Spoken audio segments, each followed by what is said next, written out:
जय हिंद। जो आप क्लास 10th एंड 12th में और 16 फरवरी को हिंदी का पेपर दोगे तो ये वीडियो आप लोगों के लिए बहुत ही ज़्यादा इंपॉर्टेंट है। आज के वीडियो में आप लोगों को यहाँ पर जो हिंदी गद्य साहित्य होता है और हिंदी पद्य साहित्य होता है, इसमें से मैंने 20 क्वेश्चन लिए हैं जो आपके बोर्ड एग्जाम की दृष्टि से वेरी वेरी मोस्ट इंपॉर्टेंट है और ये हर साल पूछे जाते हैं। तो आप लोग ये जरूर ही तैयार करके जाना। और इसका अभी आप लोगों को बताऊँगा PDF नोट कहाँ मिलेगा। तो आप लोग वीडियो को पूरा देखना और कमेंट में बताना कि 20 में से आपके कितने राइट आंसर हुए। ये जो क्वेश्चन है 20 क्वेश्चन बहुत ही ज़्यादा इंपॉर्टेंट है। मैंने अनसॉल्व से प्रीवियस पेपर से ये सारे क्वेश्चन लिए हैं। तो आप लोग ये जरूर ही तैयार करके जाना। तो चलिए शुरू करते हैं। चाहे आप क्लास 10th एंड 12th में, दोनों लोगों के लिए बहुत ही ज़्यादा इंपॉर्टेंट है। तो यहाँ पर पहला क्वेश्चन कौन सा है, ध्यान से वीडियो को देखना है। यहाँ पर क्या लिखा है, भारतीय युग की कला अवधि है। बहुत ज़्यादा पूछा जाता है, हर साल आपके बोर्ड एग्जाम में आते ही आते हैं। ये हिंदी गद्य और हिंदी पद्य साहित्य के दोनों के ये 10-10 क्वेश्चन लिए हैं। तो कमेंट में बताना कि आपको कितने इनमें से मालूम थे। तो यहाँ पर है 1850 से 1900, यहाँ पर 1900 ईस्वी तक की, यहाँ पर 1919 से, यहाँ पर 1900 से और यहाँ पर लगाकर 1920 ईस्वी तक की, यहाँ पर सी वाला 1920 से 1938 ईस्वी तक की, यहाँ पर 1938 से और अब तक क्या बता रहा है, भारतीय युग की कला अवधि आपको बताना है। तो इसका राइट आंसर यहाँ पर हो जाएगा 1850 से 1900 तक क्या है, ये भारतीय युग की कला अवधि है। उसके बाद में जो शुक्ल युग की बात करें तो 1919 से और 1920 तक ये यहाँ पर शुक्ल युग की होती है। उसके बाद में यहाँ पर अगला है, बहुत ही ज़्यादा इंपॉर्टेंट क्वेश्चन है। सारे आप लोग कमेंट में बताना कि आपको इनमें से कितने मालूम थे। और अभी आप लोगों को बताऊंगा इसका PDF नोट कहाँ मिलेगा। इनमें से शुक्ल युग के लेखक हैं, इनमें से शुक्ल युग के लेखक हैं जयशंकर प्रसाद हैं कि महादेवी वर्मा है कि रामचंद्र शुक्ल हैं कि भारतेंद्र हरिश्चंद्र हैं। तो इसका राइट आंसर कौन सा हो जाएगा, जो इनमें से शुक्ल युग के लेखक कौन है, तो यहाँ पर आचार्य रामचंद्र शुक्ल जी हैं। राइट आंसर यहाँ पर सी वाला हो जाएगा। ये जो जयशंकर प्रसाद हैं और ये महादेवी वर्मा है, ये उसमें छायावादी युग के हैं और ये जो यहाँ पर ये भारतेंद्र हरिश्चंद्र हैं, ये भारतेंद्र युग के लेखक हैं। समझ में आया। उसके बाद में यहाँ पर अगला है, बहुत ज़्यादा इंपॉर्टेंट सारे क्वेश्चन हैं। अगला यहाँ पर गोदान किस विधा पर आधारित है। जो गोदान है ये किस विधा पर आधारित है, नाटक है कि उपन्यास है कि आत्मकथा है कि रेखा चित्र है। जो गोदान है ये किस विधा पर आधारित है, तो ये क्या है, यह एक उपन्यास है। और जो पूछा जाए ये इसके लेखक कौन है, तो यहाँ पर प्रेमचंद है। कौन है, प्रेमचंद है। इनके जो लेखक हैं ये प्रेमचंद्र जी हैं। बहुत ही ज़्यादा इंपॉर्टेंट है। अगला यहाँ पर गोदान या गबन दोनों उपन्यास है और दोनों प्रेमचंद के इनके हैं। प्रेमचंद्र नहीं होता है, चंद होता है। समझ में आया, यहाँ पर चंद होता है, चंद्र नहीं होता है। अगला यहाँ पर दीपदान किस विधा पर आधारित है। जो दीपदान है ये किस विधा पर आधारित है, एकांकी है कि उपन्यास है कि नाटक है कि इनमें से कोई नहीं। जो दीपदान है ये क्या क्या है, ये एक एकांकी है। क्या है, यह एक एकांकी है। किसके द्वारा ये रचित है, तो ये डॉक्टर राम कुमार द्वारा रचित दीपदान एकांकी है। बहुत ज़्यादा इंपॉर्टेंट है। जो पूछा जाए दीपदान एकांकी के लेखक कौन है, तब आप लोग बता देना कि डॉक्टर राम कुमार वर्मा है। समझ में आया, बहुत ज़्यादा इंपॉर्टेंट है। या विधा भी पूछी जाए, मतलब ये 20 क्वेश्चन है, 20 में से मतलब 20 तो आपके तैयार हो जाएंगे। 20 से यहाँ पर 40 या 50 भी हो सकते हैं क्वेश्चन, तो दोगुना हो जाएंगे। आप लोग वीडियो को पूरा देखना, बहुत ही इंपॉर्टेंट ये वीडियो है। 16 फरवरी से पहले ये वीडियो जरूरी देख लेना। और जो वीडियो अच्छा लग रहा हो तो लाइक कर देना। और जो चैनल पर पहली बार आए तो चैनल को जरूर ही सब्सक्राइब कर लेना। आपको यहाँ पर हर एक विषय के वीडियो प्रोवाइड करते हैं, तो आप लोग चैनल को जरूर ही सब्सक्राइब कर लेना। फ्री में पढ़ाई हो रही है तो चैनल को जरूर ही सब्सक्राइब कर लेना और वीडियो को लाइक जरूर ही कर देना। अगला है यहाँ पर बहुत ज़्यादा इंपॉर्टेंट, क्या है यहाँ पर, आवारा मसीहा कृत के लेखक। बहुत ज़्यादा इंपॉर्टेंट है। ये पूछा जाता है आवारा मसीहा कृत के लेखक या फिर आवारा मसीहा किस विधा पर आधारित, अभी आप लोगों को बताऊंगा। अमृत राय हैं कि डॉक्टर राम कुमार वर्मा है कि विष्णु प्रभाकर हैं कि यहाँ पर हरिवंश राय बच्चन। जो आवारा मसीहा ये किस कृत के लेखक कौन है, तो यहाँ पर विष्णु प्रभाकर हैं। और यह एक क्या है, यह एक जीवनी है। क्या है, यह एक जीवनी है। बहुत ज़्यादा इंपॉर्टेंट है। जो पूछा जाए किस विधा पर आधारित है, तो यह एक जीवनी है। और जो पूछा जाए इसके कृत के लेखक कौन है, तो यहाँ पर विष्णु प्रभाकर हो जाएंगे। पांचवें का राइट आंसर यहाँ पर सी वाला हो जाएगा। बहुत ज़्यादा इंपॉर्टेंट है। आप लोग वीडियो को पूरा देखना जरूर ही अच्छे से। अजातशत्रु के नाटक के रचनाकार, जो अजातशत्रु है के नाटक के रचनाकार, बहुत ज़्यादा इंपॉर्टेंट है। यहाँ पर महादेवी वर्मा है कि जयशंकर प्रसाद है, प्रेमचंद है कि अज्ञे हैं।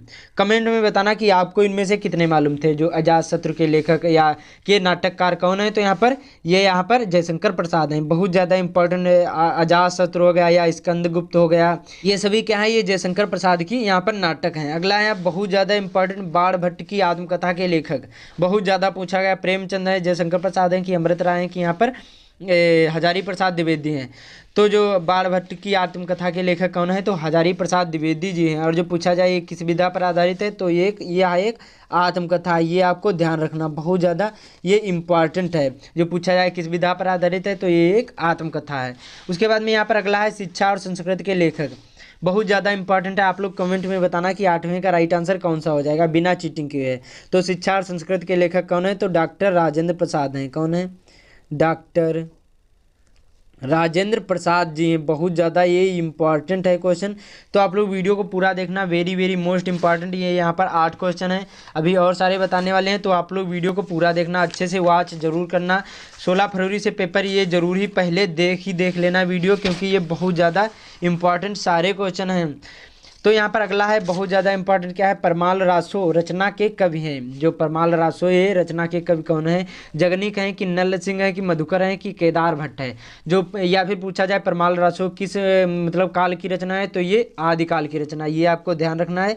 यह एक आदिकाल की यहाँ पर रचना है, आदिकाल की ये रचना है। और जो पूछा जाए इसके लेखक रचनाकार कौन, कवि कौन है, तो यहाँ पर परमाल रासो रचना के कवि कौन है, तो यहाँ पर देखिए ये यहाँ पर जगनिक है। कौन है यहाँ पर, जगनिक परमाल रासो हो जाएगा, बहुत ज़्यादा इंपॉर्टेंट है। अगला है यहाँ पर आधुनिक काल की समय सीमा है। जो आधुनिक काल है समय सीमा, देखिए आधुनिक काल जब कोई भी हो, चाहे मतलब यहाँ पर जो आधुनिक काल हो, तो समझ जाना कि आधुनिक काल का मतलब होता है जब से शुरू हुआ और आज तक चला आ रहा, उसी को हम क्या कहते हैं, आधुनिक काल। तो 1343 ईस्वी से यहाँ पर 1643 ईस्वी तक ये तो गलत हो जाएगा। उसके बाद में 1643 ईस्वी से 1843 ईस्वी तक ये भी गलत हो जाएगा। उसके बाद में 1400 यहाँ पर 1843 ईस्वी से और आज तक, उसके बाद में 1743 ईस्वी से और 1343 ईस्वी तक। तो देखिए इसका बहुत सिंपल सा है, जो 1843 से और आज तक चला रहा उसी को हम क्या कहते हैं, आधुनिक काल कहते हैं। राइट आंसर यहाँ पर सी वाला हो जाएगा। ये 18 लिखे हुए हैं, समझ में आया, यहाँ पर ये 1843 लिखा हुआ है। अगला है बहुत ज़्यादा इंपॉर्टेंट कि यहाँ पर इनमें से भक्ति काल के कवि नहीं हैं। देखिए आप लोग अच्छे से जो पेपर आप लोग OMR शीट भरना, मैंने इस पर भी वीडियो बना दिया है कि OMR शीट कैसे भरी जाती है, लिंक डिस्क्रिप्शन में मिल जाएगा, वो वीडियो जरूर ही देख लेना। और देखिए आप लोग ये ध्यान देना, उसमें नहीं हैं या असत्य या सत्य, ये सारी चीज़ें आपको ध्यान रखना है, कन्फ्यूज़ नहीं होना है। पहले क्वेश्चन को अच्छे से पढ़ना है, तभी OMR शीट में भरना है। जो OMR शीट होते हैं वो आपको बार बार नहीं मिलेगी, इसलिए आपको अच्छे से भरना है उसमें देख कर। तो यहाँ पर देखिए कबीरदास हैं कि भूषण हैं कि यहाँ पर तुलसीदास हैं कि रचखान है, इसमें से आपको बताना है भक्ति काल के कवि नहीं है। तो यहाँ पर ये जो नहीं है, तो यहाँ पर भूषण जी नहीं हैं, बाकी ये सभी भक्ति काल के ही कवि हैं। कबीरदास, तुलसीदास, रसखान भी हैं, लेकिन जो भूषण है ये यहाँ पर रीतिकाल के कवि हैं। कौन है ये, रीतिकाल के यहाँ पर ये कवि हैं। बिहारी लाल और या फिर भूषण, ये सभी मथुराम, ये सभी रीतिकाल के कवि माने जाते हैं। अगला यहाँ पर श्री रामचरितमानस महाकाव्य के रचनाकार, बहुत ज़्यादा इंपॉर्टेंट है, या पूछ लिया जाता है श्री रामचरितमानस क्या है, महाकाव्य है कि खाली काव्य है कि खंड काव्य है, इस प्रकार से भी क्वेश्चन पूछा जाता है। तो ये सूरदास का है कि बिहारी लाल का है, रसखान का है कि तुलसीदास जी का। तो इसका राइट आंसर कौन सा हो जाएगा, श्री रामचरितमानस के रचनाकार कौन है, तो यहाँ पर तुलसीदास जी हो जाएंगे। बहुत सिंपल सा है, कौन से हो जाएंगे, तुलसीदास जी हैं यहाँ पर। तो अगला है यहाँ पर यामा किस कवि की रचना है या कवयित्री की रचना है, तो यहाँ पर सुभद्रा कुमारी चौहान की है, महादेवी वर्मा की है कि मीराबाई की है, इनमें से कोई नहीं। यामा जो है, यामा, सांदगीत या फिर या लहर, झरना, ये सभी क्या है, ये सभी महादेवी वर्मा की रचनाएं हैं। राइट आंसर यहाँ पर बी वाला हो जाएगा। उसके बाद में यहाँ पर अगला है बहुत ज़्यादा इंपॉर्टेंट, साकेत महाकाव्य किस कवि की रचना है। जो साकेत है यह एक महाकाव्य है, प्रिय प्रवास भी एक महाकाव्य है, श्री रामचरितमानस ये भी एक यहाँ पर महाकाव्य है, ये आपको ध्यान रखना है। तो यहाँ पर मैथिली शरण गुप्त की, अयोध्या सिंह उपाध्याय, हरिऔध की, तुलसीदास, यहाँ पर सूरदास की, इनमें से कोई नहीं। तो देखिए साकेत महाकाव्य किस कवि की रचना है, तो ये मैथिली शरण गुप्त की रचना है।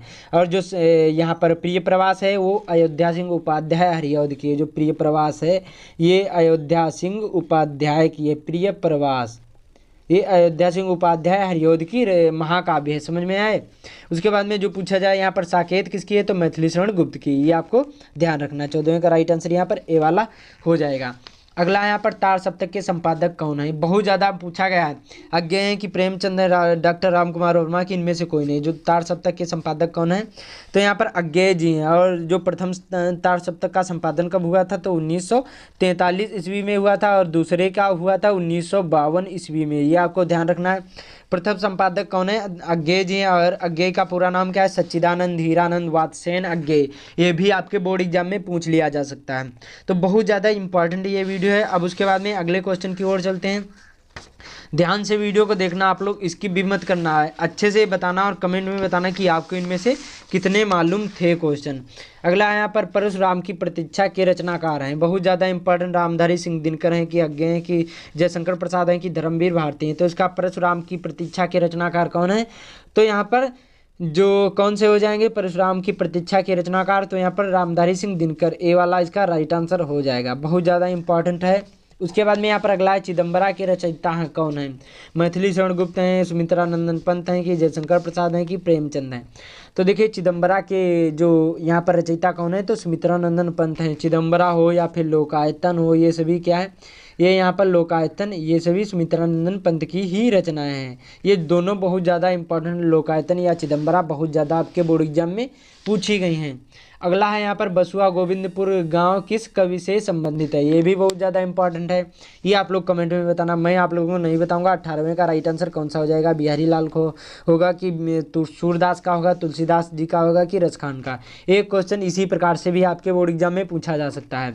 तो कमेंट में बताना। हिंदी गद्य साहित्य और हिंदी पद्य साहित्य 5-5 नंबर के आएंगे, इसलिए आप लोग अच्छे से ये वीडियो को शेयर भी कर देना। और जो चैनल पर पहली बार आए तो चैनल को जरूर सब्सक्राइब कर लेना। बहुत ही इंपॉर्टेंट ये वीडियो था। तो यहाँ पर ये कमेंट में बताना कि बसुआ गोविंदपुर गांव किस कवि से संबंधित है? इनमें से चारों में से कौन सा राइट आंसर हो जाएगा? कमेंट में बताना, मैं नहीं बताऊंगा। बहुत सिंपल सा है, जो आपने पढ़ाई करी होगी तो कमेंट में बता सकते हैं। अगला यहाँ पर विचार वीथी के रचनाकार जयशंकर प्रसाद, डॉक्टर राजेंद्र प्रसाद, आचार्य रामचंद्र शुक्ल की बिहारी लाल? तो देखिए विचार वीथी के रचनाकार कौन है? तो यहाँ पर आचार्य रामचंद्र शुक्ल जी हो जाएंगे। राइट आंसर यहाँ पर 19वें का यहाँ पर सी वाला हो जाएगा। बहुत ज़्यादा इंपॉर्टेंट है, वेरी वेरी मोस्ट इंपॉर्टेंट है। जो विचार वीथी हैं ये यहाँ पर आचार्य रामचंद्र शुक्ल जी की है, वेरी वेरी मोस्ट इंपॉर्टेंट। उसके बाद में अगला यहाँ पर डॉक्टर राजेंद्र प्रसाद का जन्म कब हुआ था? कमेंट में बताना। दोनों के राइट आंसर 18वें का और 20वें का भी आपको कमेंट में बताना। जो यहाँ पर बसुआ गोविंदपुर के गांव किस कब से संबंधित है, ये भी 18वें का राइट आंसर बताना। और डॉक्टर राजेंद्र प्रसाद का जन्म कब हुआ था, ये आप लोग कमेंट में ज़रूर बताना। राइट आंसर कौन सा हो जाएगा? मैं नहीं बताऊँगा, जो पढ़ाई करी होगी तो बता सकते हैं कि यहाँ पर 1884 ईस्वी में हुआ था, कि यहाँ पर 1800 बिना चीटिंग के बताना कि 1889 ईस्वी में हुआ था, कि यहाँ पर 1532 ईस्वी में हुआ था। कब हुआ था डॉक्टर राजेंद्र प्रसाद का? तो कमेंट में जरूर बताना कि इसका राइट आंसर कौन सा हो जाएगा। और इसका पीडीएफ नोट चाहिए तो लिंक डिस्क्रिप्शन में मिल जाएगा टेलीग्राम का, वहाँ से ज्वाइन करिए और इसका पीडीएफ नोट प्राप्त कर लीजिए। तो ज्वाइन जरूर कर लेना, लिंक डिस्क्रिप्शन में मिल जाएगा। तो यहाँ पर ये 20 क्वेश्चन थे जो आपके बोर्ड एग्जाम की दृष्टि से बहुत ही ज़्यादा इंपॉर्टेंट थे। तो इस वीडियो को ज़्यादा से ज़्यादा शेयर भी कर देना और कमेंट में बताना कि आपको इनमें से कितने मालूम हुए थे। दोनों के कमेंट में राइट आंसर भी बताना। तो चैनल पर पहली बार आए तो चैनल को जरूर सब्सक्राइब करके बेल आइकन को जरूर प्रेस कर देना, जिससे आने वाली वीडियो की नोटिफिकेशन आप तक सबसे पहले पहुंचे। तो एग्जाम से पहले ये वीडियो जरूरी अच्छी तरीके से देख लेना और ये तैयार करके जाना, बहुत ही ज़्यादा इंपॉर्टेंट है। तो मिलते हैं अगले वीडियो में, तब तक के लिए ये वीडियो